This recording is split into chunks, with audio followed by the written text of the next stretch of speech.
Uchodźców przyjmować trzeba, uchodźców wojennych, ofiary wojny. Ale jeszcze lepiej pomagać im na miejscu. To też jest truizmem już. Wszyscy już powiedzieli wszystko na ten temat. Na miejscu możemy im pomóc w taki sposób, żeby zatrzymać wojnę. Zatrzymać strzelaninę ludzi do ludzi.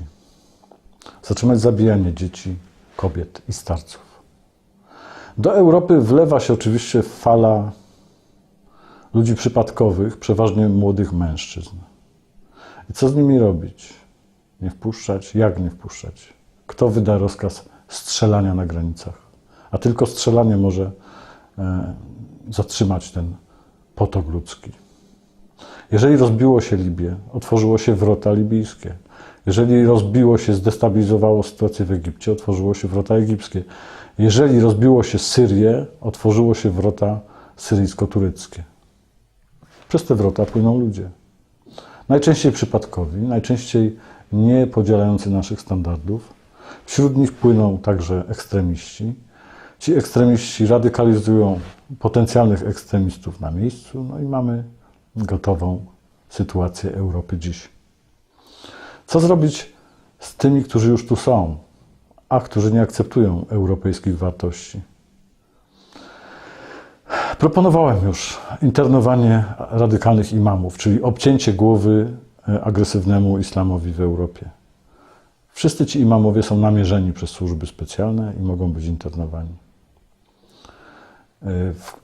Po przeprowadzeniu jakiegokolwiek zamachu w kraju, z którego internowani są imamowie, ci imamowie są po prostu wydalani z Europy.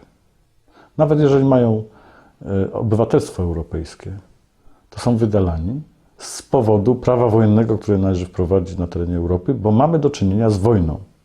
Im wcześniej sobie zdamy z tego sprawę, tym lepiej.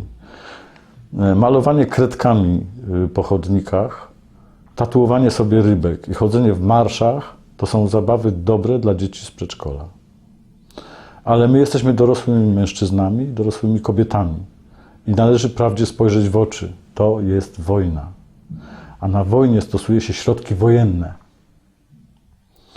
Inaczej będą ginąć niewinni ludzie. Będzie tych zamachów coraz więcej, bo coraz bardziej śmiało poczynają sobie ekstremiści, którzy jednocześnie są desperatami. A z desperatami naprawdę trudno jest walczyć. Do desperatów nie wysyła się negocjatorów. Do desperatów wysyła się pociski.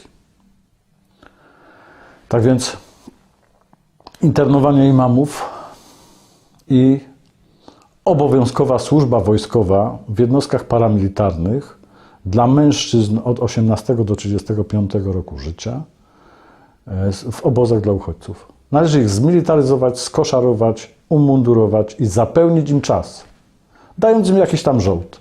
Takie jednostki paramilitarne, które będą budować drogi, będą remontować jakieś kwartały miast i wykonywać inne społecznie użyteczne prace, będąc w formule zmilitaryzowanej, czyli zmilitaryzowane oddziały uchodźców, którym broni nie dajemy, ale dajemy mundury, wikt i opierunek, będą świadczyć prace społeczne na rzecz lokalnej społeczności. W ten sposób będziemy mieli ich na oku.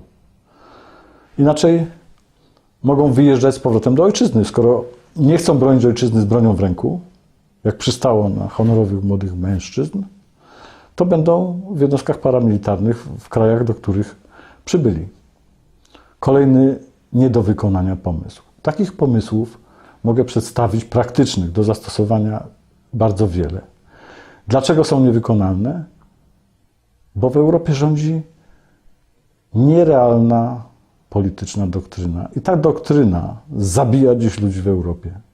Tak. Eurokomunizm. Doktryna Altiero Spinellego dziś zabija ludzi w Europie. Ponieważ obezwładnia służby bezpieczeństwa, obezwładnia policję i obezwładnia społeczeństwa. Bo dziś w Polsce, gdyby zdarzył się zamach, odpukać, to społeczeństwo zareaguje być może gwałtownie, ale jednoznacznie. Odstraszy kolejnych potencjalnych zamachowców od tego, żeby robili cokolwiek u nas tu w Polsce. A tam ideologia multikulti, gender, homopolityka, to wszystko tak rozmiękczyło społeczeństwo, że nie ma o czym mówić. Dlatego giną ludzie, panie Tusk. Dlatego giną ludzie, pani Merkel. Dlatego giną ludzie, panie Juncker. Wy macie krew na rękach, niestety. I wasza polityka.